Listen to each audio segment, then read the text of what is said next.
Բարև բոլորին, միջև հետաքրքիր վիդեոն դիտել, անպայման բաժանորդագրվում ենք ալիքին, զանգակը միացնում ենք և լայքերը դնում ենք, սկսեցինք։ Սուլտանիտ քարը սովորական քար չէ, որը փոխում է իր գույնը, կախված լույսից։ Իսկ գիտեք այս քարը ինչ գաղտնիքներ ունի, բացահայտենք միասին։ Սուլտանիտը նաև հայտնի է որպես դիասպոր, իսկ նրա եզակի տեսակները արդյունահանվում են Թուրքիայում, Անատոլիայի լեռներում, այն ստացել է իր անվանումը սուլտանների պատվին, սուլտանիտ։ Սուլտանիտի ամենահետաքրքիր հատկությունը նրա գույնափոխությունն է, օրինակ բնական լույսի տակ այն կարող է լինել կանաչավուն կամ դեղնավուն, իսկ արհեստական լույսի տակ վարդագույն կամ մանուշակագույն, դա պայմանավորված է քարի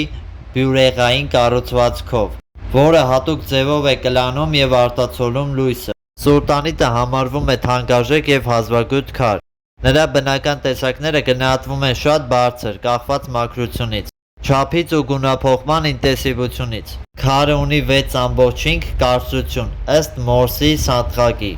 Սուլտանիտ քարին վերագրում են սիրային էներգիա գրավելու հատկություններ։ Մայրամուտի և մոմի լույսի տակ արտացոլում է մանուշակագույն և վարդագույն գույները։ Սուլտանիտը չի պարունակում մետաղներ, օրինակ քրոմ կամ վանդիում, ինչպես այլ գունափոխվող քարերը։ Նրա գունափոխությունը մաքուր օպտիկական երևույթ է։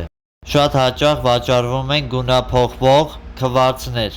բայց իրական քարը մի քանի անգամ թանկ է։ Արհեստական և սինթետիկ տարբերակները կարող են վաճառվել 10-ից 50 դոլարով։ Բնական սուլտանիտի մոտավոր գները 1 կարատը $100-200, 2 կարատը $200-400, 3 կարատը $300-700։ Բնական քարերը ունեն նաև սերտիֆիկատ, իսկ գնային տատանումները կախված են շուկայից և վաճառողից։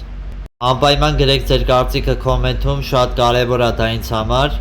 Ու գրեք ձեզ ինչ թեմաներ ա հետաքրքրում, հաջորդ վիդեոն ինչի մասին նկարեմ կամ որ քարի մասին նկարեմ, եթե ինչ-որ արծաթի հետ կապված հարցեր ունեք գրեք, որ անպայման ես կպատասխանեմ վիդեոյի մեջ։ Քանի որ դուք եք ինձ նայողները և դուք պետք է առաջարկեք թեմաներ և ես դրա մասին խոսեմ։ Այսօր այսքանը, ժողովուրդ ջան, անպայման բաժանորդագրվում եք ալիքին և լայքերը դնում եք։